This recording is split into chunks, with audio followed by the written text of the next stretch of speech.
ನಮಸ್ಕಾರ ಸ್ನೇಹಿತರೆ, ಬ್ರಾಯ್ಲರ್ ಕೋಳಿ ಸಾಕಾಣಿಕೆ ಮಾಹಿತಿಯ ವಿಡಿಯೋಗೆ ತಮಗೆಲ್ಲರಿಗೂ ಆತ್ಮೀಯ ಸ್ವಾಗತ. ಸ್ನೇಹಿತರೆ, 35ನೇ ದಿನದಲ್ಲಿ ಆ ದಿನದ ನೈಟು ಒಂದು ಶೆಡ್ಡಿನ ಕೋಳಿ ಖಾಲಿಯಾಗಿದೆ. ಈಗ ಇರ್ತಕ್ಕಂಥದ್ದು ಇನ್ನೊಂದು ಶೆಡ್ಡಲ್ಲಿ ಅರ್ಧಾಂಶ ಕೋಳಿ ಖಾಲಿಯಾಗಿದೆ. ಇನ್ನು ಅರ್ಧಾಂಶ ಕೋಳಿ ಮಾತ್ರ ಬಾಕಿ ಉಳಿದಿರ್ತಕ್ಕಂಥದ್ದು.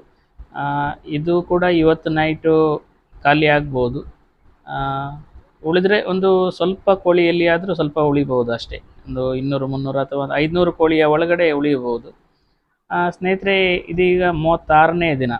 ಹಾಗೆ ಕಳೆದ ರಾತ್ರಿ ಲಿಫ್ಟ್ ಆಗಿರ್ತಕ್ಕಂಥ ಕೋಳಿಯ ಬಾಡಿ ವೆಯ್ಟು ಆಲ್ರೆಡಿ ಹೇಳಿದೆ ನಿನ್ನೆಯ ವಿಡಿಯೋದಲ್ಲಿ. 2 kg 73 ಗ್ರಾಮ್ ಬಾಡಿ ವೆಯ್ಟ್ ಬಂದಿದೆ.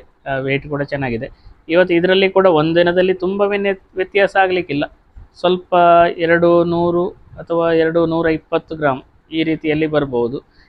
ಹಾಗೆ ಇದೆ ಪೂರ್ತಿ ಕೋಳಿ ಖಾಲಿಯಾದ ನಂತರ FCR ಎಷ್ಟು ಬರ್ಬೋದು ಎನ್ನುವುದರ ಬಗ್ಗೆ ನಾನು ಮುಂದಿನ ವಿಡಿಯೋದಲ್ಲಿ ತಿಳಿಸಿಕೊಡ್ತೀನಿ. ಹಾಗೆಯೇ ಈ ಬ್ಯಾಚ್ ಚೆನ್ನಾಗಿದೆ, ಯಾಕೆಂತೇಳಿದರೆ 1.50 FCR ಒಳಗಡೆ ಬರ್ಬೋದು. ತುಂಬ ಚೆನ್ನಾಗಿ ಗ್ರೋತ್ ಕೂಡ ಇದೆ. ಯಾಕೆಂತೇಳಿದರೆ ನಮಗೆ ಒಂದು ಕೋಳಿಗೆ ಒಂದು 20 ದಿನ ಆದ ನಂತರ ಮಳೆ ಸ್ಟಾರ್ಟ್ ಆಗಿದೆ. ಆ ಕಾರಣದಿಂದಾಗಿ ನಮಗೆ ತುಂಬ ಬಿಸಿಲಿನ ವಾತಾವರಣ ಸಿಗಲಿಲ್ಲ ಕೋಳಿಯ ಬೆಳವಣಿಗೆಗೆ. 20 ದಿನದ ನಂತರ ಮಳೆ ಬರ್ತಾ ಇದೆ. ಆ ಕಾರಣದಿಂದಾಗಿ ಚೆನ್ನಾಗಿ ಫೀಡಿಂಗ್ ಕೂಡ ಆಯಿತು. ಇದೊಂದು ನಮಗೆ ಬೆನಿಫಿಟ್ ಅಂತಲೇ ಹೇಳ್ಬೋದು.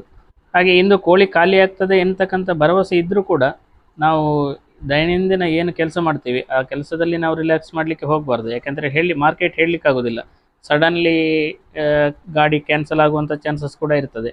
ಆ ಕಾರಣದಿಂದಾಗಿ ನಾವೆಲ್ಲಿಯಾದರೂ ಡ್ರಿಂಕರ್ ವಾಶ್ ಮಾಡುವಂಥದ್ದು ಇದೆಲ್ಲ ನಾವು ಸ್ಕಿಪ್ ಮಾಡಿದರೆ ಇದರಿಂದ ಇಮ್ಮಿಡಿಯೇಟ್ ಪ್ರಾಬ್ಲಮ್ ಕೂಡ ಆಗ್ಬೋದು. ಯಾಕೆಂತೇಳಿದರೆ ಹೇಳಲಿಕ್ಕೆ ಆಗೋದಿಲ್ಲ. ಇಮ್ಮಿಡಿಯೇಟು ಮಾರ್ಕೆಟ್ ಎಂತಕ್ಕಂಥದ್ದು ಅದನ್ನು ನಾವು ಜಡ್ಜ್ ಮಾಡಲಿಕ್ಕೆ ಸಾಧ್ಯನೇ ಇಲ್ಲ.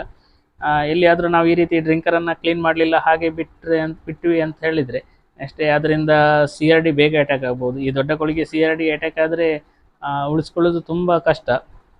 ಲಾಸ್ಟ್ ಮೂಮೆಂಟಲ್ಲಿ ಏನೂ ಮಾಡಲಿಕ್ಕಾಗೋದಿಲ್ಲ. ಆ್ಯಂಟಿಬಯೋಟಿಕ್ ಕೂಡ ಕೊಡಲಿಕ್ಕಾಗೋದಿಲ್ಲ. ಬೇಗ ಮಾರ್ಟಿಲಿಟಿ ಕೂಡ ಆಗ್ಬೋದು. ಬಾಡಿ ವೆಯ್ಟ್ ಕೂಡ ಬೇಗ ಡ್ರಾಪ್ ಆದರೆ ಬಾಡಿ ವೆಯ್ಟ್ ಇರ್ತಕ್ಕಂಥ ಬಾಡಿ ವೆಯ್ಟ್ ಕೂಡ ಡ್ರಾಪ್ ಆಗ್ತಾ ಹೋಗ್ತದೆ. ಆ ಕಾರಣದಿಂದ ನನಗೆ ದೈನಂದಿನ ಏನು ಕೆಲಸ ಇದೆ ಅದನ್ನು ನಾವು ಚಾಚು ತಪ್ಪದೆ ಮಾಡಲೇಬೇಕಾಗ್ತದೆ.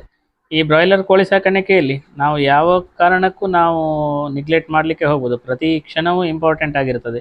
ಎಲ್ಲಿಯಾದರೂ ಆಕಸ್ಮಿಕವಾಗಿ ಒಂದು 50 ಕೋಳಿ ಮಾರ್ಟಿಲಿಟಿ ಆದರೂ ಕೂಡ ನಮ್ಮ ರಿಸಲ್ಟ್ ಎಂತಕ್ಕಂಥದ್ದು ತುಂಬ ಏರುಪೇರಾಗ್ತದೆ. 50 ಕೋಳಿ ನಮ್ಮ ಬ್ಯಾಚನ್ನೇ ಕೊಲಾಪ್ಸ್ ಮಾಡುವಂಥ ಹಂತಕ್ಕೂ ಕೂಡ ಹೋಗ್ತದೆ. ಆ ಕಾರಣದಿಂದಾಗಿ ಪ್ರತಿ ಕೋಳಿಯೂ ರಿಸಲ್ಟ್ ವಿಷಯದಲ್ಲಿ ನಮಗೆ ಇಂಪಾರ್ಟೆಂಟ್. ಒಂದು ಕೋಳಿ ಮಾರ್ಟಿಲಿಟಿ ಆಗದ ಹಾಗೆ ನಾವು ನೋಡಿಕೊಂಡ್ರೆ ತುಂಬ ಒಳ್ಳೆಯ ರಿಸಲ್ಟನ್ನು ನಾವು ತೆಗಿಲಿಕ್ಕೆ ಸಾಧ್ಯ.